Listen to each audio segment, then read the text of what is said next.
আসসালামু আলাইকুম। কেমন আছেন সকলে? আশা করি সকলেই ভালো আছেন। আমরা চলে এসেছি আমাদের আরেকটি নতুন ব্লগ নিয়ে। আমাদের বাসার যে আন্টিটি কাজ করে সে সকালবেলা ডেকে আমাদেরকে বলছে আমাদের আব্বু একটি হাঁস নিয়ে এসেছিল খাবার জন্য, সেটি নাকি ডিম দিয়েছে।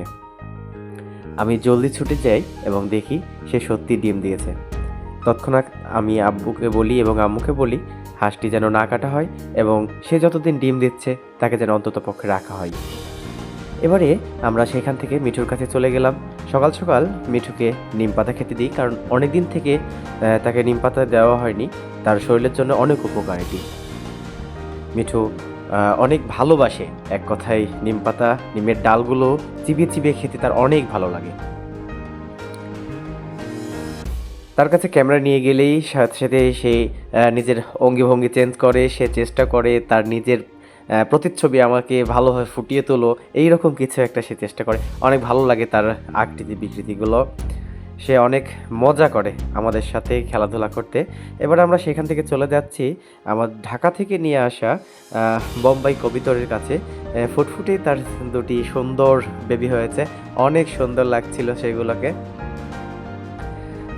এবং সেখান থেকে বেবিগুলো দেখে আমরা চলে গেলাম আমাদের লাক্ষা কবিতরগুলোর কাছে। লাক্ষা কবিতর জোড়া অনেকদিন যাবৎ ডিম দেয়নি, আশা করি ইনশাল্লাহ খুব তাড়াতাড়ি ডিম দিয়ে দেবে।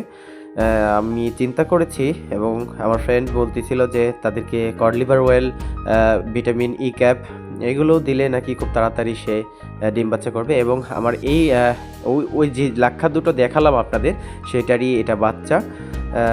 সে তার এখনও জোড়া দেওয়া হয়নি এবং এই লাক্ষাটা আমি এই বোম্বাই জোড়া আমি রিসেন্ট জোড়া দিয়েছি। তারা এখনও ব্রিডিং করেনি এবং আমি মিঠুকে বের করে নিয়ে সরাসরি চলে যাচ্ছি আমাদের দেশি কবিতরগুলো ছাদে যেগুলো দেওয়া আছে সেগুলো দেখার জন্য। আমার ছাদে কবিতরগুলো রাখা আছে খুব সুন্দরভাবে। তারা সকাল সকাল অনেক সুন্দরভাবে খাওয়া দাওয়া করছিল এবং আমি গতকালকে কবুতরের খাঁচাগুলোর সামনে টিন দিয়ে দিই যাতে তাদের খাঁচাগুলো বৃষ্টিতে না ভিজে। মানে গতকালকে আমাদের এলাকায় অনেক কুয়াশা পড়ছিল এবং কুয়াশার সাথে সাথে অনেক বৃষ্টিও হচ্ছিল মাঝে মাঝে হালকা হালকা, যার কারণে আমার খাঁচাগুলো ভিজে যাচ্ছিল কবুতরের।